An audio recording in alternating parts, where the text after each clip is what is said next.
친환경 글로벌 마켓 구독자 여러분 안녕하세요. 오늘 ETF 딥다이브는 한동훈 앰플리파이 ETF 상무님께서 직접 스튜디오에 나와 주셔서 여러분의 질문 받아주기로 했습니다. 제가 목소리가 좋지 않은 점 미리 양해를 부탁드립니다. 그동안 몇 주간 여러분께서 한동훈 상무님께 남겨주신 질문들 좀 추려봤어요. 그리고 그 외에 최근 미국 ETF 시장에서 눈에 띄는 트렌드들 몇 개 함께 짚어보도록 하겠습니다. 최근에 이 미국 증권거래위원회 SEC가 암호화폐 현물 ETF의 옵션 거래를 승인을 했습니다. 네, 이게 이제 지난주 금요일 날 현물 ETF 옵션 거래가 승인이 됐는데 이것이 시장에 좀 어떤 영향을 미칠 것인가? 사실 현물 비트코인, 현물 이더리움 ETF 자체는 이제 올해 1월부터 이미 상장이 돼서 활발하게 거래가 되고 있는데 옵션 거래까지 승인이 됐다는 게 좀 어떤 의미인지 궁금합니다. 엄청난 발전이라고 보실 수 있어요. 좀 더 정확하게 얘기하자면은 현물 ETF 기반의 옵션이 나온다는 얘기거든요. 이게 나온다면은 결국 저희가 최근에 설명했었던 모든 전략들이 가능해지는 겁니다. 쉽게 얘기해서 버퍼 ETF 있죠. 버퍼 ETF 같은 경우도 그 지수가 S&P 500이 아니라 스파이예요. 스파이 ETF의 옵션입니다. 그러니까 그런 거 같이 이 현물 ETF의 옵션이 나왔다는 건 쉽게 얘기해서 아이빗 기반의 옵션이 나온다는 거죠. 이런 것이 나오게 되면은 기본적으로 엄청나게 다양한 전략들이 나올 수 있겠죠. 솔직히 크립토 시장에서는 이미 이런 게 다 있습니다. 다양한 이제 옵션을 활용한 구조들이 있는데 이것이 전통 시장에서도 할 수 있는 여지가 생겼다. 라는 건데 옵션은 마지막으로 승인을 해주는 곳은 SEC가 아니죠. CFTC죠. 상품 선물 거래위원회죠. SEC가 이렇게 승인을 해줬다는 것은 이제 그 언더라잉 에셋으로 할 수 있다 정도의 의미가 있고 그 뒤에 이제 CFTC가 또는 CBOE가 더 이제 승인 작업이 한 번 더 필요합니다. 어쨌든 SEC가 워낙 이제 게리 젠슬러 입장에서는 이거에 대해서 항상 부정적이잖아요. 근데 그렇죠. 이것이 어쨌든 어프로브를 해줬다는 것은 큰 의미고 다양한 파생상품 시장이 또 열릴 수 있게 되는 거군요. 그렇죠.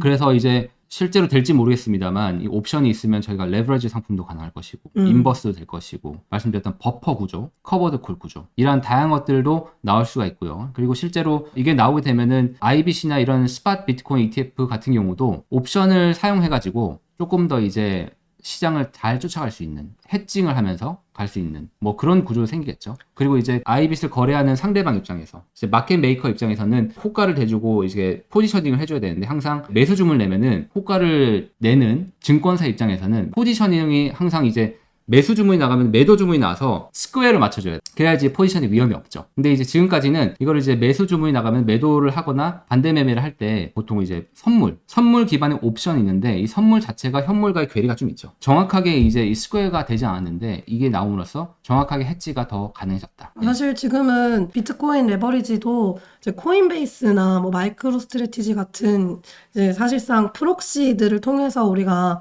비트코인 투자자들이 레버리지 ETF를 써왔는데 이제는 비트코인 그 자체에 대해서 레버리지 ETF가 나올 수도 있는 길이 열린 거군요. 네.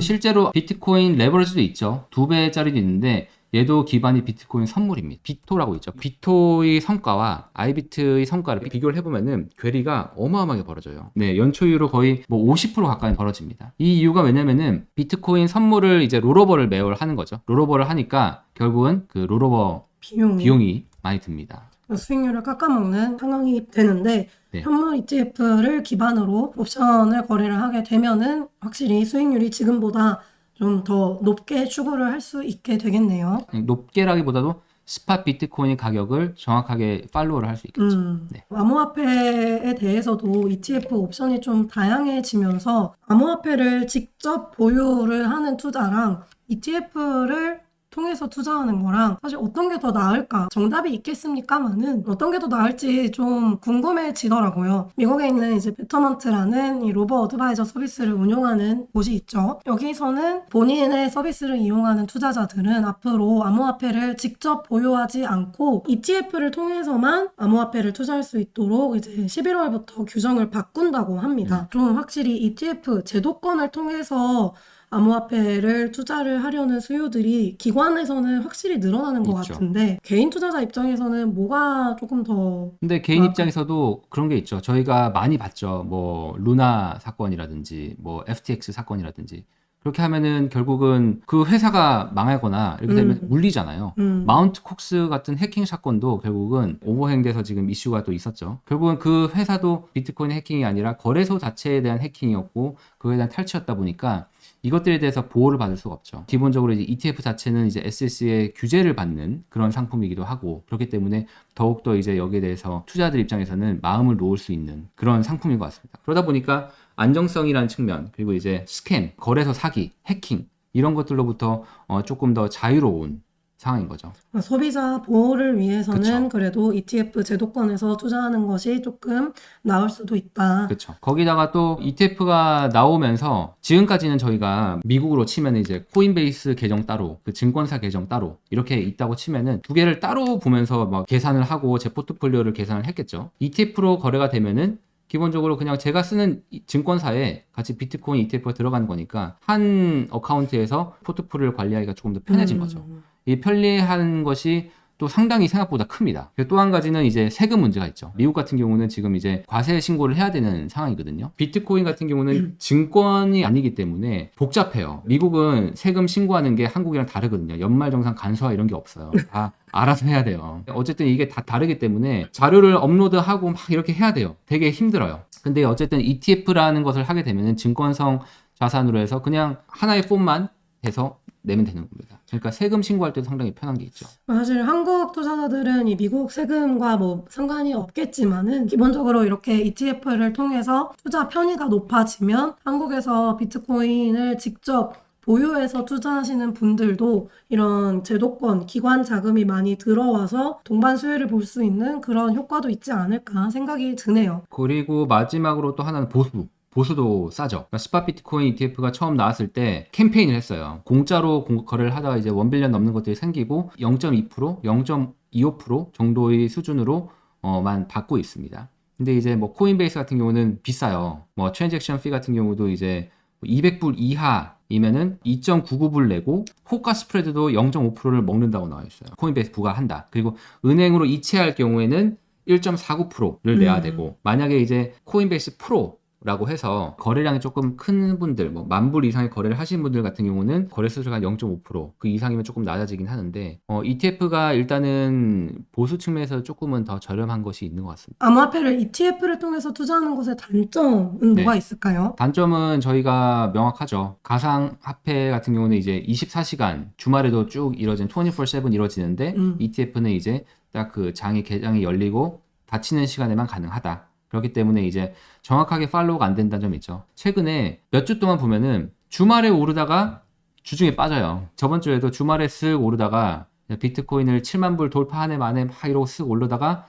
월요일에 빠지고 주말에 오르다 빠지고 이런 식이 많았거든요. 그렇게 됐을 경우에는 이제 그냥 암호화폐를 보였을 때는 이제 바로 대응이 가능한데 뭐 차익 실현을 한다든지 근데 이제 ETF 같은 경우는 바로 대응이 안 된다는 점 그게 조금 불편한 게 분명히 있겠죠. 마지막으로 가장 큰 단점 중 하나가 이더리움 ETF입니다. 이더리움 ETF 같은 경우가 실제로 비트코인의 시가총액과 이더리움의 시가총액을 보면은 이더리움이 비트코인이 한 4분의 1 정도 합니다. 3분의 1, 4분의 1 그 사이 정도 있는데 비트코인 ETF도 이더리움 ETF를 봤을 때 한 3분의 1, 4분의 1 정도 돼야지 메이크센스 한 건데 실제로는 이더리움 ETF가 나왔지만 규모는 한 $7빌리언 10분의 1 정도 수준밖에 안 돼요. 라는 이유가 있는데 첫 번째는 비트코인도 아직까지 투자들은 소화를 못했다. 암호화폐에 대해서 비트코인까지는 알겠는데 이더리움까지는 버거워하더라.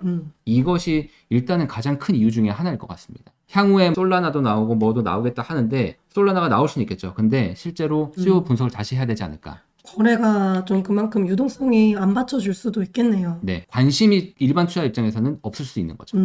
또 한 가지는 이더리움 같은 경우는 가장 큰 쟁점 중에 하나가 뭐였냐면 스테이킹 이슈였습니다. 비트코인은 파워라고 해서 Proof of Work라고 해서 이제 채굴이라는 게 있는데 그 이더리움은 이제 스테이킹을 통해서 네트워크가 돌아가는 포스라는 구조죠. 근데 그렇게 되면은 기본적으로 스테이킹을 통해서 나오는 분배금 같은 것이 있어요. 뭐 3%, 3.1% 이렇게 그냥 기본으로 주는 게 있는데 이걸 보고 SEC 입장에서는 이거는 배당이다. 너희는 배당을 주는 거야. 이건 증권성이 있어. 라고 얘기를 한 거고 이더리움 입장에서는 아니야 우리는 이거 시스템을 포스라는 것을 통해서 움직이기 때문에 이거는 우리 시스템을 돌리기 위한 유틸리티야 라고 이렇게 얘기를 한 쟁점이었거든요. 그래서 결정을 내렸던 것이 뭐냐면은 이더리움은 할 수 있게 하는데 너희 스테이킹 못해 라고 돼 있습니다. 그래서 이제 그냥 암호화폐를 투자하면은 스테이킹을 만약에 하신다면은 3%의 연 이자를 받을 수 있는데 ETF는 그런 게 없어요. 그런 게 생각보다도 큰 돈을 굴린 입장에서는 조금 이슈가 있을 수 있겠어. 그 이더리움의 그 포스 구조에 대해서 또 믿음을 갖고 계신 분들은 ETF를 하기가 쉽지 않겠습니다. 저희가 한번 커버드콜 ETF를 깊이 있게 한번 다뤘었는데 당시에 이 커버드콜 ETF 좀 초심자를 위한 상품을 좀 추천해 줄 만한 것이 있느냐라는 질문이 있었습니다. 커버드콜 ETF 여러분 다 아시겠지만 특정 자산, 뭐 그게 주식이든 인덱스든 채권이든 특정 자산을 매수하면서 동시에 콜옵션을 매도해서 그 옵션 프리미엄으로 안정적인 수익률을 추구하는 전략이죠. 그 커버드콜 ETF가 굉장히 한국에서도 인기고 물론 미국에서도 상당히 많이 쓰이고 있는 전략인데 커버드콜 ETF 좀 초심자를 위한 상품 추천할 만한 게 있을까요? 일단은 초심자든 전문가든 구조는 정확하게 저희가 알고 있어야 되지 않을까 싶습니다. 그래서 이 구조고요. 실제로 보시게 되면은 결국은 하락장에서는 시장보다 유리하죠. 프리미엄만큼 더 받고. 근데 이제 빠지면은 빠진다는 거죠. 시장이 뭐 예를 들어서 뭐 마이너스 20%인데 제게 빵이 될 수는 없죠. 마이너스 한 17, 뭐 16, 뭐 이렇게는 될 수 있겠지만 어쨌든 빠지긴 빠진다는 걸 아셔야 됩니다. 그리고 이제 커버드콜 가장 좋은 구조가 이제 박스권, 횡보장일 때는 가장 좋은 성과를 내고 추종하는 지수의 주가가 쭉 올라갔을 때는 이제 상단에 막힌다. 어느 시점에서 막힌다. 이거를 이제 알고 가셔야 되는데 처음으로 접하시는 분들께서는 아니 이렇게까지 못한다고? 이렇게까지 시장을 못 쫓아간다고? 이렇게까지 반응을 하실 수가 있어요. 그러다 보니까 이런 전통적인 커버드콜 구조에서 충격을 좀 덜 하시려면은 우리 기자님께서도 그 ETF 딥다이브에서 말씀드렸지만 커버드콜이 역사가 있었죠. 이런 전통적인 커버드콜이 있고 이것이 점점 조금 발전하면서 시장의 상승에도 조금 추종하는 이런 전통적인 커버드콜은 인컴이 높죠. 인컴이 뭐 10%, 12% 1년에 받는 건데 그거보다 조금 낮더라도 자본 수익도 같이 받는 토탈 리턴을 추구하는 커버드콜이 생겼고요. 거기다가 점점 더 나오면서 위험 조정 커버드콜 이렇게까지 나오고 있죠. 발전이 이렇게 됐지만 초심자들 입장에서는 거꾸로 보시는 것이 훨씬 조금 더 편하지 않을까라고 생각합니다. 시장이 오를 때 토탈 리턴을 추구하는 커버드콜 같은 경우는 시장이 올라갈 때 어느 정도는 쫓아가거든요. 옵션 프리미엄 같은 경우도 막 10% 두 자릿수가 안 나오더라도 한 7%, 8%, 5%, 6% 이런 식으로 나오기 때문에 인컴 수준에서도 어느 정도 좀 만족을 하면서 시장도 어느 정도 쫓아갈 수 있는 그런 모습을 보이다 보니까 처음으로 접하시는 입장에서는 이 커버드콜을 이제 발전돼 있는 것들 먼저 하시는 것이 조금 더 맞지 않을까. 결국 이 커버드 콜이라는 것이 클래식하게는 이 위가 상방이 막혀 있고 대신 이제 횡보장에서 옵션 프리미엄으로 분배금을 좀 받아서 주가가 오르지는 않지만 배당금, 분배금으로 수익을 올려보자 하는 데서 이제 출발한 거잖아요. 근데 그러다 보니까 이렇게 장이 오를 때에는 상승장을 함께 따라가지 못한다는 것을 내가 알고 투자해도 충격을 받게 된다는 거죠. 그런 것을 좀 만회하기 위해서 어느 정도 자본 수익도, 그러니까 주가가 오르는 것도 좀 따라갈 수 있게 나온 최근 상품들, 대표적인 게 뭐 우리나라에서도 인기가 많은 뭐 제피, 그리고 앰플리파이 ETF에서도 만드신 디보, 이런 상품들이 어느 정도 자본 수익률도 거둘 수 있게끔 만들어진 상품들이다 보니까 그런 것들을 하는 것이 조금 초심자에게 마음의 평화가 함께 올 수 있다, 이런 말씀을 해주셨습니다. 사실 한국에서도 굉장히 싱글스탁 커버드콜 ETF들을 굉장히 많이 하시잖아요. 뭐 NVDY나 엔비디아 하나에 대해서 분배율을 상당히 끌어올리기는 했지만 사실 그게 또 주가가 오를 때는 따라가지 못하는 그런 맹점들이 있는데도 불구하고 분배 수익률만 보고 이제 들어가는 분들도 상당히 많잖아요. 이런 경우에 조금 이런 거는 유의하자라고 이야기해 주실 만한 부분이 있을까요? 솔직히 싱글스탁 ETF는 ETF로서 많은 발전을 했지만 커버드콜이라고 솔직히 보기가 참 어려울 수 있어요. 왜냐면은 정말 그 싱글스탁 코니 같은 뭐 NVDY 같은 이런 커버드콜 ETF 같은 경우는 정말 옵션 프리미엄이 막 말도 안 되잖아요. 막 100%, 연 100% 이렇게 나오잖아요. 이만큼 높지만 그만큼 주가가 하락할 때 또는 이제 얘는 올라갈 때 먹지를 못하는 거니까. 그리고 이 코니나 이런 것들은 어쨌든 옵션 프리미엄을 가장 극대화시키기 위해서 주가가 올라갈 때 등가격이라고 하죠. 그러니까 등가격을 보통 활용을 합니다. 외가격도 아니고, 외가격 한마디로 시장이 올라갈 때 조금은 추종한다, 이런 게 있는데 이런 것이 아니라 거의 그냥 주가가 올라갈 때 못 먹는 구조예요. 이제 이런 것이 있으니까 올라갈 때는 못 먹는다는 거죠. 근데 이제 프리미엄이 워낙 높으니까 그건 많이 할 수 있어 라고 싶지만 이 커버드 콜에서 가장 맹점이 뭐냐면은 얘기 드렸듯이 주가가 빠지고 올라갈 때입니다. 빠질 때는 어쨌든 빠지죠. 빠지고 올라갈 때 못 올라가잖아요. 이것이 크기 때문에 싱글 스탁을 하실 때는 이런 커버드 콜이 위험성, 커버드 콜 할 때 안 좋은 점이 더 부각이 될 수 있어요. 특히 콘이나 이런 싱글 스탁 같은 경우는 안에 있는 기초 자산이 주식이 아닙니다. 코인베이스의 그 주가도 복제해서 만든 거예요. 그건 마저 옵션입니다. 그렇기 때문에 이 모든 상품들이 옵션을 돼 있다는 점 조심하셔야 된다. 이게 미국에서는 그런 싱글 스탁, 커버드 콜 이런 상품 자체가 규모가 크지가 않아요. 10 트릴리언 달러 하는 시장이거든요. 거기에 일부 50 빌리언 뭐 빌로우로 돼 있으니까 상관이 없는데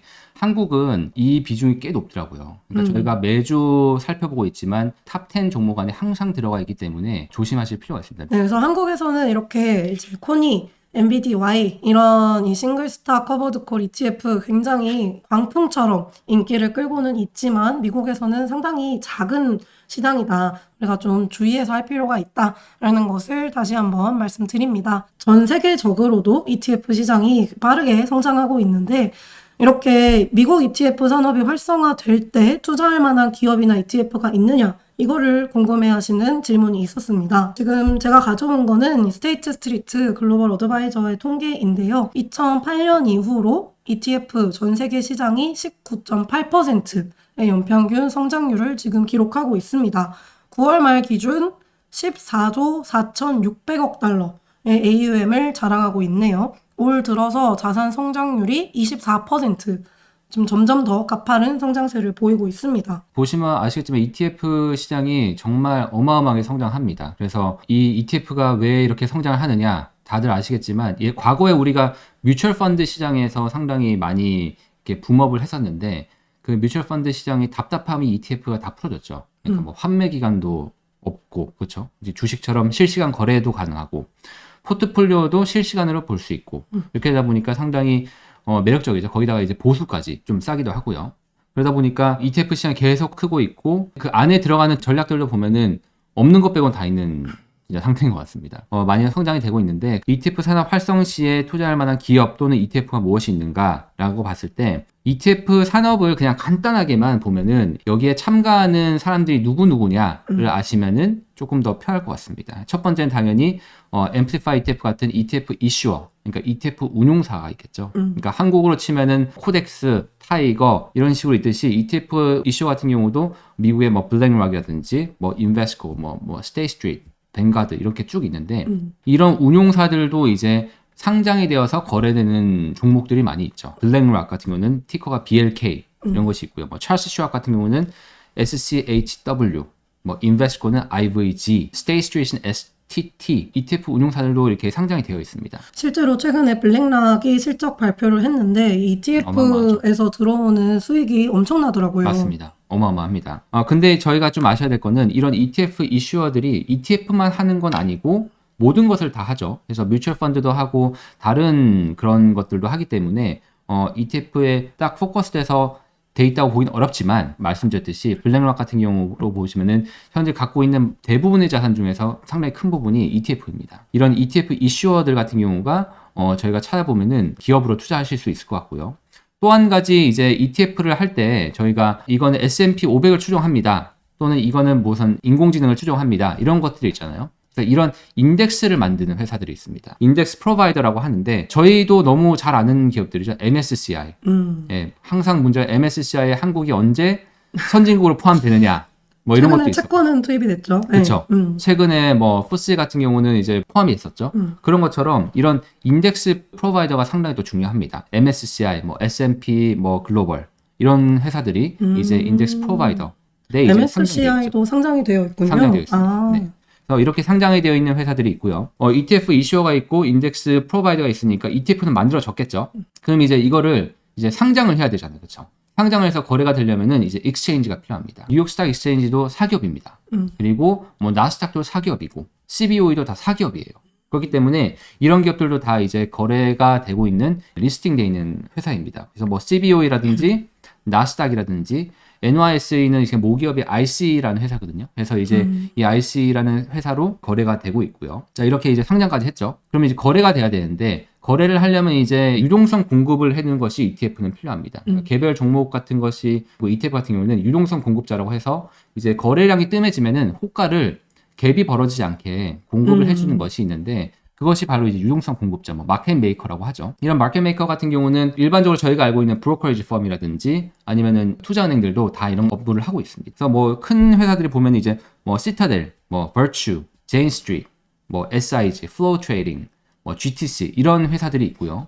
이런 회사들 중에서도 이제 상장이 돼서 거래되는 회사들이 있을 수도 있고요. 그 외에도 인베스트먼트 뱅킹 같은 경우는 이런 역할을 다 해주고 있거든요. 그래서 이런 것들도 포함이 될 수 있다. 다만 이들 같은 경우는 이런 유동성 공급이나 이런 이제 트레이딩 업무 자체가 인베스트먼트 뱅킹 안에서도 일부 영역이기 때문에 정말 이렇게 포커스돼 있다라고 보기엔 좀 힘듭니다. 다만 이제 참여자로서 알 수 있겠고요. 마지막으로 이제 데이터 제공업자죠. ETF 분석을 하고 할 때 자료를 많이 쓰잖아요. 뭐 팩셋이라든지 뭐 모닝스타라든지 이런 데이터 제공업체들도 이제 상장이 되어 있는 회사들은 저희가 할 수 있겠죠. 이런 기업들이 ETF의 산업을 구성하는 요소인데 이게 미국에서는 ETF 산업에 투자하는 ETF를 찾아봤는데 마땅히 나와 있지가 않더라고요. 근데 한국에는 있습니다. 두 종류가 있는데 첫 번째 이제 코덱스의 미국 ETF 산업 탑 10 INDXX 이 회사도 인덱스 프로바이더예요. 여기서 만든 산업인데 운용사, 지수사, 거래소, 데이터 제공업체 중에서 탑 10 업체만 골라서 하는 것이 있고요. 또 한 가지는 이제 코세프, 키움이죠. 키움 자산에 사는 코세프, 미국 ETF 산업 스톡스 ETF 20개에 대해서 투자를 하는 그런 종목이 있더라고요. 미국에는 ETF 산업에 투자하는 ETF가 없기는 하지만 지금 말씀해주신 그 두 개의 포트폴리오를 봐서 어디에 투자를 하는가를 보고 그것을 따라서 투자를 할 수도 있겠네요. 이런 질문이 나와서 저는 되게 신선했습니다. 그냥 네네. ETF가 많이 늘어나고 있다, ETF 시장이 커지고 있다 정도만 저는 생각을 했는데 역시 이것에 또 투자 기회를 찾는 이 발상이 역시 아주 훌륭하십니다. 투자자답다. 지금 전 세계에 상장된 ETF, ETN 등등 포함한 이 ET 프로덕트, ETP의 수가 올해 9월 말 기준 12,843개래요. 2008년에 2,000개였는데 6배가 넘게 늘어난 거죠. 정말 없는 게 없는 맞습니다. ETF 시장, 여기에 투자하시려면 방금 말씀해주신 아이디어를 참고하면 되겠습니다. 큐빅이라는 상당히 많은 투자자분들의 관심을 모았던 인베스코가 준비 중이라고 하는 ETF죠. 이걸 상무님께 여쭤보기가 좀 그렇긴 한데 그래도 내부자시니까 큐빅 언제 런칭하느냐라는 질문이 있었어요. 이게 인베스코가 지난 8월 말에 상장을 준비 중이라고 발표한 ETF인데 나스닥 100의 시가총액 상위 45% 기업을 대상으로 하는 나스닥 100 메가 지수를 추종하는 ETF라고 하고요. 애플, 마이크로소프트, 엔비디아, 브로드컴, 아마존, 테슬라 등등등 한 6개에서 15개 종목만 딱 이 진짜 말 그대로 메가캡만 이제 보유할 예정이라고 하는 그런 ETF입니다. 근데 이게 언제 나오느냐? 라는 질문이 있었어요. 저는 인베스코 소속이 아니라서 정확하게 알지는 못합니다만 네. 제너럴하게 말씀을 드리면은 8월 30일 날 신청을 했다고 나오죠. 네. 저도 찾아봤는데 8월 30일 날 파일을 했다고 나오더라고요. 근데 보통 하게 되면은 SEC가 별 문제가 없다. 없이 컨펌을 해주는 기간은 75일 정도 걸립니다. 단순하게 계산하면 11월 한 중순 정도에 나오겠죠. 11월 중순 정도가 답이 될 것 같고요. 그 정도로 아시면 되지 않을까 싶습니다. 많이 아직 조금 더 기다리셔야겠습니다. 이 라운드힐에서 만든 매그니피선트 7 추종하는 이제 맥스라는 티커의 ETF가 있죠. 요게 작년 4월에 나왔는데 벌써 AUM이 7억 8,500만 달러. 9월 말 기준 상승률도 61%. 그래서 이게 워낙 히트를 치다 보니까 이거랑 비슷한 거를 인베스코에서 만드는 것 같은데 앰플리파이도 한번 고려해보라. 네. 사실 이거 외에도 여러 가지 질문들을 주셨는데 뭐 약간 포트폴리오를 짜달라 이런 질문들도 해주셨습니다만은 이제 앰플리파이 ETF는 자문사가 아니라 운용사이기 때문에 투자 뭐 포트폴리오를 짜드리고 이런 추천은 할 수가 없습니다. 그런 점은 좀 양해를 해주시면 감사하겠고요. 항상 저희 ETF 딥다이브 함께 해주고 계시는 한동훈 상무님 다시 한번 감사드리고요. 다음 달에 또 나와주실 거죠? 네, 감기 빨리 나으시고. 네, 다음번에는 신선한 목소리로 돌아오도록 하겠습니다. 여러분 감사합니다. 안녕.